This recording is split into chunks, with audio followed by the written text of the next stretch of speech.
Nyun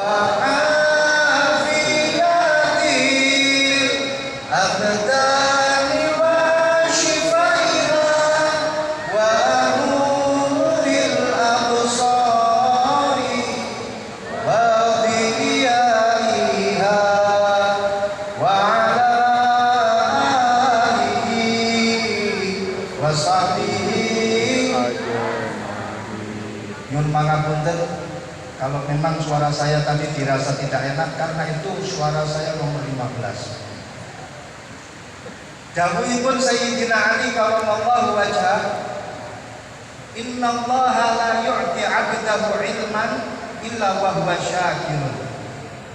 Allah Subhanahu wa taala tidak akan pernah memberikan ilmu yang manfaat kepada hamba-hambanya, luweh-luweh kepada hambanya yang hadir dalam pengajian, mereka tidak akan mendapatkan ilmu yang manfaat kecuali di dalam hatinya ada rasa ikhlas, syukur, ikhlas kepada Gusti Allah. Makanya saya tanya kepada panjenengan, malam hari ini jenengan ikhlas apa mboten ada di masjid ini? Syukur kepada Allah apa mboten? Syukur. Kira-kira kalau pengajiannya selesai jam 3:30, ikhlas? Ya. 3:30, berarti i'tikaf sampai jam 3:30. Shallu ala nabiyina Muhammad. Allahumma shalli. Festival ekonomi syariah. Kenapa kita harus berekonomi syariah? Yang pertama, di dalam ekonomi syariah, di situ ada motivasi. Yang kedua ada teori dan praktik. Yang ketiga ada ruhaniyahnya. Yang keempat kita harus percaya diri. Papat niki Pak, insya Allah satu persatu akan saya bahas, 1 poin 1 SKS. Berarti malam hari ini kita akan belajar 4 SKS. Catat, siapkan buku tulis. Insya Allah ini nanti akan keluar di ujian akhir semester. Yang pertama, motivasi. Kenapa harus ekonomi syariah? Berkali-kali kita diberi motivasi oleh Rasulullah Shallallahu Alaihi Wasallam. Gus Idron menyampaikan banyak sekali hadis. Kita sangat-sangat hafal dengan satu makalah. Ada yang mengatakan ini hadis, harrik yadah ya'tika rizquka, gerakkan tanganmu maka rizkimu akan datang kepadamu. Motivasi yang luar biasa. Maka setiap Rasulullah Shallallahu Alaihi Wasallam kalau melihat ada seorang laki-laki lewat, wa'ajabahu Rasulullah faqala, Rasulullah pasti akan bertanya. Apa pertanyaan yang pertama kali disampaikan oleh Rasulullah? Halahu irfah. Kalau Rasulullah mengetahui ada orang laki-laki masih muda, gagah, lewat di depan Rasulullah, terus kemudian Rasulullah takjub melihat sikapnya, gagahnya, perkasanya. Semisal yang dilihat oleh Rasulullah itu, dia pakai baju batik, sarungnya agak petang warnanya, petang. Pertanyaannya bukan kuwi ngono anake sapa? Bukan apa-apa, tapi yang ditanyakan oleh Rasulullah adalah halahu irfah. Apakah dia sudah punya pekerjaan? Ketika para sahabat menjawab, dereng ya Rasulullah, laisa lahu irfah ya Rasulullah, belum punya pekerjaan ya Rasulullah. Maka apa kata Rasulullah? Sakata an aini, maka dia jatuh dari mataku. Artinya aku gak respect belas, aku gak respon belas, dia bukan apa-apa. Itu dawuhnya Rasulullah Sallallahu Alaihi Wasallam. Terus sahabat bertanya, ya Rasulullah, kenapa panjenengan kok gak respect dengan seorang pemuda yang tidak memiliki pekerjaan? Dijawab oleh Rasulullah, al-mu'min idza kana laisa lahu irfah fayakulu min dinihi. Kalau ada seorang mukmin dia tidak memiliki pekerjaan, bahayanya apa? Dia bisa hidup makan, tapi dari agamanya dia jual agamanya. Maka yang namanya punya pekerjaan itu adalah harga mati. Bu, panjenengan kalau mau cari menantu, nggih. Bu, jenengan lek pados menantu mesti sing ditakoni kowe wis duwe kerjaan apa? Nggih napa nggih? Calon menantu panjenengan pasti panjenengan tanya kerjamu apa? Wani-wani ngerabi anakku nggih napa nggih? Cocok, tepat itu. Rasulullah saja tanya seperti itu. Allahu irfah. Bu, jenengan patos menantu sing gadah pekerjaan, ojo sing pengangguran. Ya. Ini sebuah motivasi. Makanya Nabi Ibrahim alaihissalam, ya, Abul Anbiya, Nabi Ibrahim alaihissalam dungane pripun untuk kota Makkah. Wa id qala Ibrahim rabbi ja'al hadha baladan amina warzuq ahlahu minas samarat man amana billahi wal yawmil akhir qala wa man kafar fa umatti'uhu qalilan summa aqtarruhu ila adzabin nar. Pun dari doanya Nabi Ibrahim ini yang namanya ekonomi dan stabilitas keamanan negara itu jadi satu. Bila Sayyidina Umar Ibn Khattab pernah dawuh begini, catat dawuhnya Sayyidina Umar, karena ini juga termasuk pelajaran PPKN. Mungkin kalau jenengan hafal dengan makolahnya Sayyidina Umar ini nanti pertanyaan mungkin akan keluar di ujian seleksi CPNS. Napa dawuhipun Sayyidina Umar? Lau aradallahu khairan fi qaumin fatahallah babal amal. Walau aradallah syarran fi qaumin fatahallah lahu babal jannah. Kalau Allah menghendaki satu kaum terjadi sebuah kebaikan di dalamnya, maka ciri-cirinya adalah Allah membuka pintu lowongan kerja. Allah membuka pekerjaan-pekerjaan bagi rakyatnya. Tapi kalau Allah menghendaki kejelekan pada satu kaum, jangan eling-eling, ciri-cirinya apa? Allah akan membuat al-mujadalah, pertikaian, karena memang tidak ada pekerjaan di antara mereka. Maka yang namanya stabilitas ekonomi dalam sebuah negara itu menjadi barometer untuk stabilitas keamanan. Rami nomor yang diminta oleh Nabi Ibrahim alaihissalam ketika minta kepada Allah untuk kota Makkah, Rabbi ja'al hadza baladan amina. Satu, ya Allah, jadikanlah Makkah ini menjadi negara yang aman. Terus ada apa? Warzuq ahlahu, masuk dalam bab ekonomi. Warzuq ahlahu minas samarat, berikanlah rezeki kepada mereka ya Allah. Ini sudah menjadi satu sinyal bagi kita bahwa sebuah negara ini kalau toh memang mau aman, negara mau sejahtera, maka perbaikilah sistem ekonominya terlebih dahulu. Seperti Sayyidina Umar Ibn Khattab ketika melihat pada waktu itu beliau menjadi khalifah, Sayyidina Umar melihat bagaimana harga pangan sumber pokok Madinah pada waktu itu, harga pangannya naik, sembako naik, semuanya naik, inflasi global total. Maka apa yang dilakukan oleh Sayyidina Umar?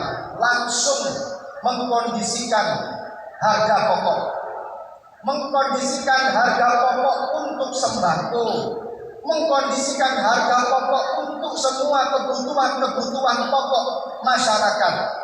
Tapi tidak hanya diam di situ Sayyidina Umar. Setelah mengkondisikan harga pokok, semua yang ada kaitannya dengan kebutuhan pokok, Sayyidina Umar turun ke jalan, turun ke lapangan, bilang kepada orang-orang, ya ma'syarul fuqara, wahai orang-orang fakir,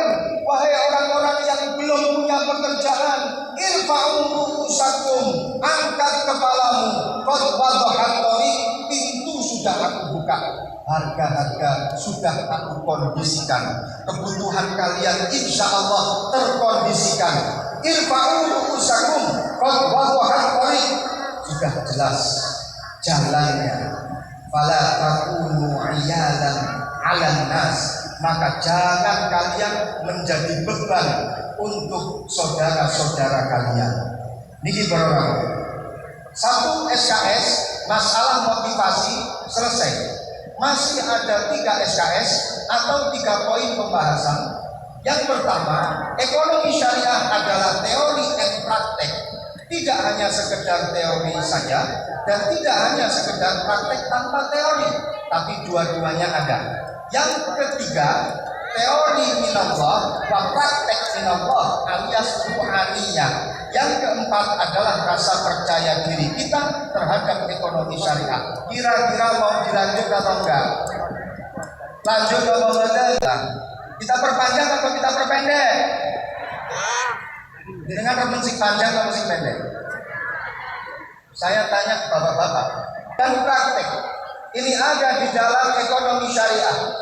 Kenapa ada teori dan praktek di dalam ekonomi syariah?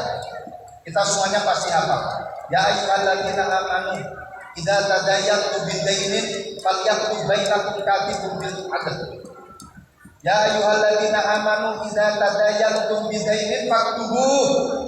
Ketika kalian berinteraksi, muamalah, utang piutang, adol tinuku, ojo lali, faktubu, tulislah. Ini menjadi satu praktek ketika kita melakukan ekonomi syariah. Kemudian Sayyidina Umar Ibn Khattab juga menegaskan kepada masyarakat pada waktu itu.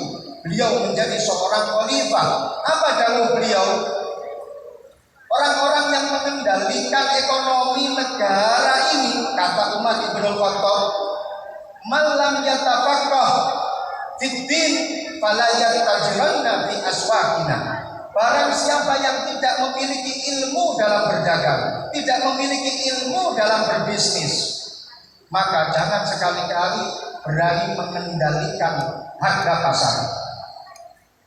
Maka dari itu wajar kalau Pak Dwi Pranoto kalau mau merekrut karyawan, kalau mau merekrut muwadzifin atau orang-orang yang akan dilibatkan dalam menggerakkan ekonomi syariah, beliau mengambil orang-orang yang jelas riwayat pendidikannya. Terus minta Dwi diambil kurikulum vitae-nya bagaimana, pengalamannya bagaimana, itu wajar.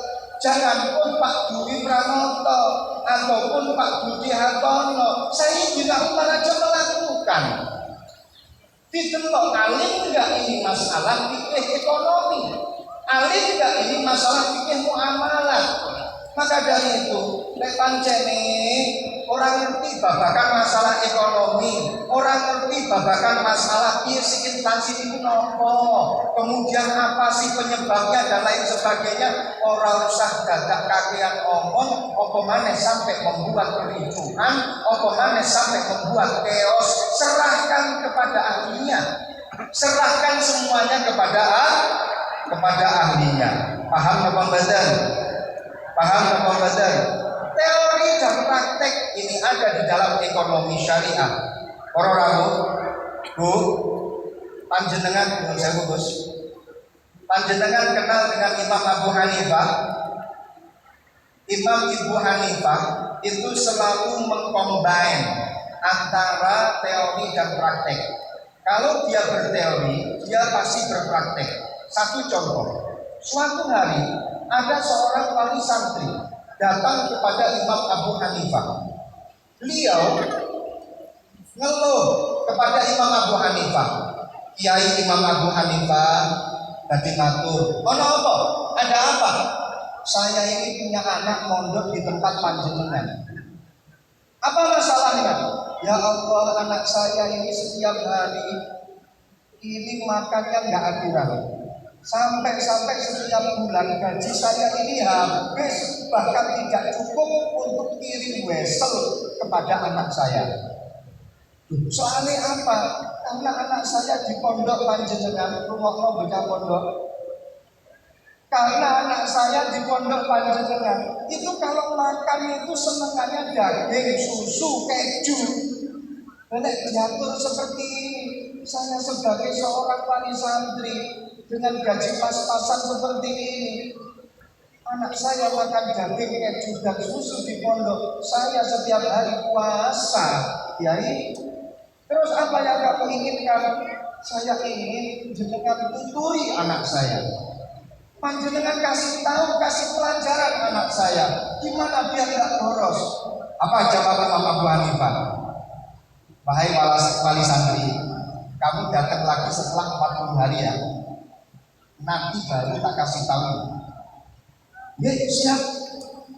Setelah 40 hari, wali santri itu datang kembali sowan kepada Imam Abu Hanifah.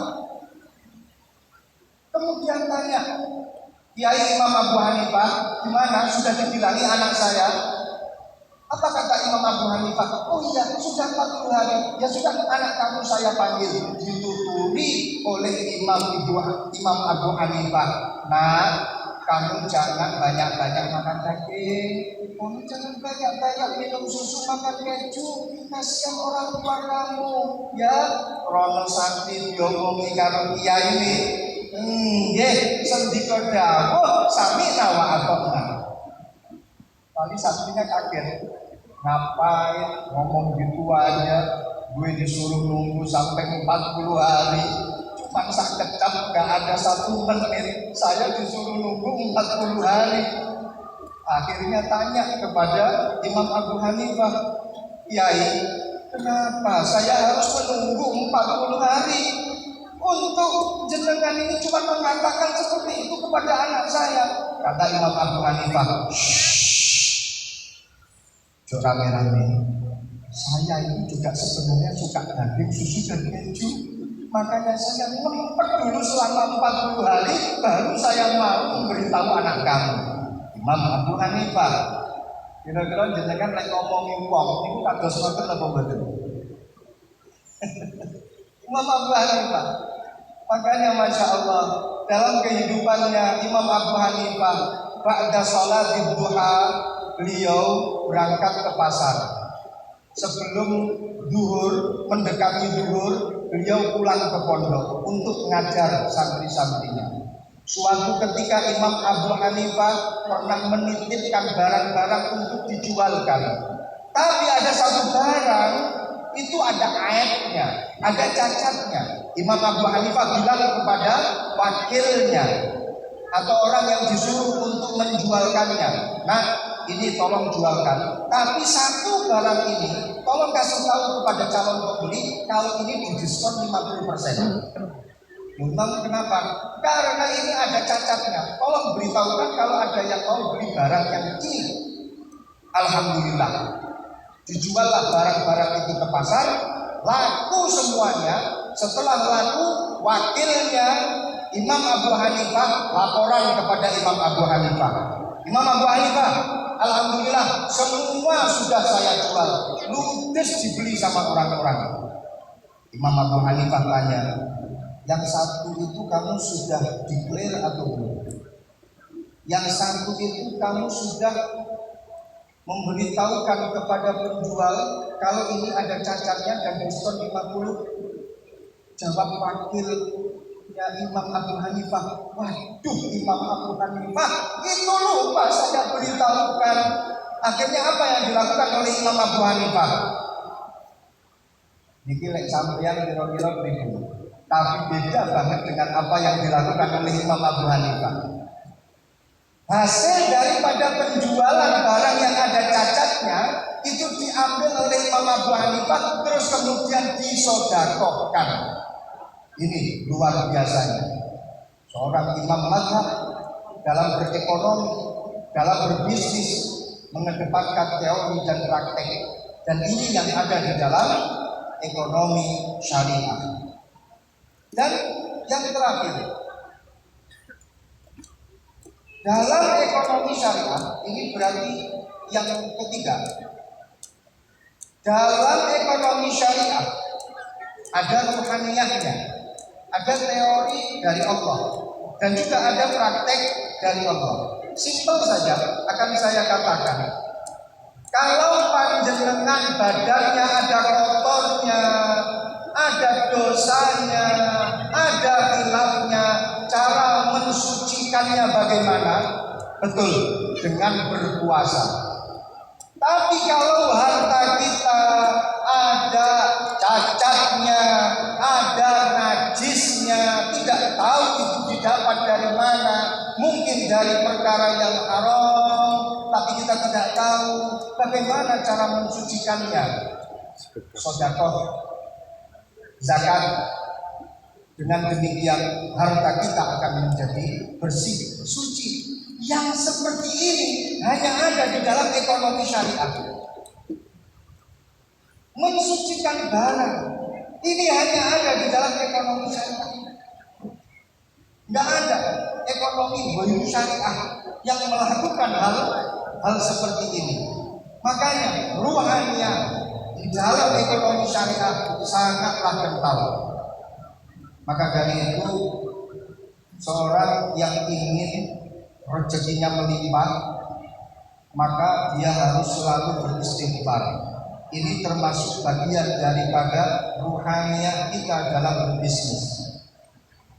Dalam Al-Quran dijelaskan, faqulu istaghfiru rabbakum innahu kana ghaffara yursilis sama 'alaikum midrara wa yumditkum bi amwal wa banin. Ada satu kisah dari ayat ini. Satu pengajian kitab Al-Qintos yang disampaikan oleh Al-Habib Ali bin Hasan Al-Attas. Di situ dikatakan begini dalam kitab Al-Qintos, barang siapa yang membaca istighfar Astaghfirullahaladzim 1000 kali, 1 hari 1 malam, jangkep ping 1000, istiqomah selama 1 tahun, setelah 1 tahun yakin sudah. Halo, iling napa mboten? Maca istighfar Astaghfirullahaladzim 1000 kali, 1 hari 1 malam, jangkep ping 1000, istiqomah selama 1 tahun, insya Allah sugih. Apa mana tambahi ombo, insya Allah luwih sugih. Apa mana ditambahi sawahe ombo, insya Allah luwih sugih. Ini ketika pengajian kitab Al-Qirtos fi syarhi Ratibil Imam Al-Attas, ada seorang jamaah pengajian ingin membuktikan. Akhirnya apa? Besoknya dia langsung menghafalkan untuk membaca Astaghfirullahaladzim jangkep selama 1 tahun, dan setiap hari dia membaca sebanyak 1000 kali. Setelah itu jangkep 1 tahun, dia lihat ke belakang, tidak nih omahe pancet gede. Ternyata rumahnya tetap gede. Akhirnya dia keluar dari kampungnya. Ya Allah, kok tetap gede omahku? Dia keluar cari pekerjaan. Setelah beberapa bulan dia balik lagi ke rumah. Dia lihat rumahnya itu sudah ambruk. Ya Allah, wis astagfirullahaladzim ping 1000 genep setahun, omahku lagi hilang saiki. Rumah saya hilang sekarang. Akhirnya dia tanya kepada tetangga-tetangganya, kenapa rumahku? Lah wong omahmu gede, kemarin ada gempa bumi, akhirnya ya sudah rumahmu hancur. Akhirnya dia mengambil perkakas-perkakas barang-barang yang masih bisa dipakai dari reruntuhan rumahnya. Satu persatu dia ambil, tanah digali, mungkin di dalam tanah itu masih ada harta yang terpendam. Ketika dia menancapkan pacul, kaget orang loh. Jenengan juga sama, ini yang macul juga kaget. Dia temukan di dalam tanah itu satu bongkak emas muncul dari dalam tanah. Kalau bukan karena istighfar, sulit kita untuk melihat rumus ekonominya. Tapi ini rumus dari Allah Subhanahu wa Ta'ala, teorinya dari Allah, prakteknya juga dari Allah. Maka dari itu min haitsu la yahtasib itu adalah rumus ekonomi dari Allah Subhanahu wa Ta'ala. Terakhir, kalau sudah seperti ini, kita percaya diri nggak dengan ekonomi syariah? Percaya. Saya ingin jawaban yang semangat. Kalau dalam ekonomi syariah ada motivasinya, ada teori dan prakteknya secara bersamaan, ada teori minallah, ada praktek minallah, ada min haitsu la yahtasibnya. Ekonomi syariah, apakah kalian percaya diri dengannya? Percaya. Percaya diri? Percaya. Alhamdulillah. Insya Allah dengan percaya diri terhadap ekonomi syariah, maka kita akan selalu mendapatkan wayumdidkum bi amwal wa banin. Allah akan menyejahterakan negara kita, individu-individunya akan diberi kekayaan, kesejahteraan, kekayaan zahiran wa batinan. Percaya diri harus kita lakukan demi terwujudnya ekonomi syariah. Dalam satu kaidah, entah dari kitab apa itu saya menemukan, when you have a confidence, you have a fun. When you have a lot of fun, you can do amazing things. When you have, tepuk tangan di sini. When you have ing dalem nalikane angguweni sapa sira, a confident ing rasa percaya diri, you have mongko bakal angguweni sapa sira. A lot of fun ing pirang-pirang perkara kang bisa mbungahake apa maka ing sira.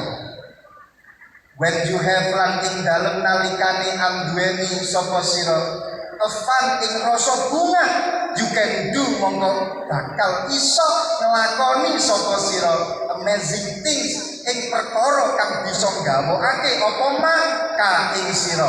Dari rasa percaya diri kita akan bergembira di setiap aktivitas kita. Ketika kita beraktivitas, maka apa yang kita hasilkan dengan dasar gembira di setiap aktivitas kita, maka kita pasti akan mewujudkan amazing things, perkara-perkara yang luar biasa. Sekali lagi, luar biasa untuk ekonomi syariah. Wassalamualaikum warahmatullahi wabarakatuh.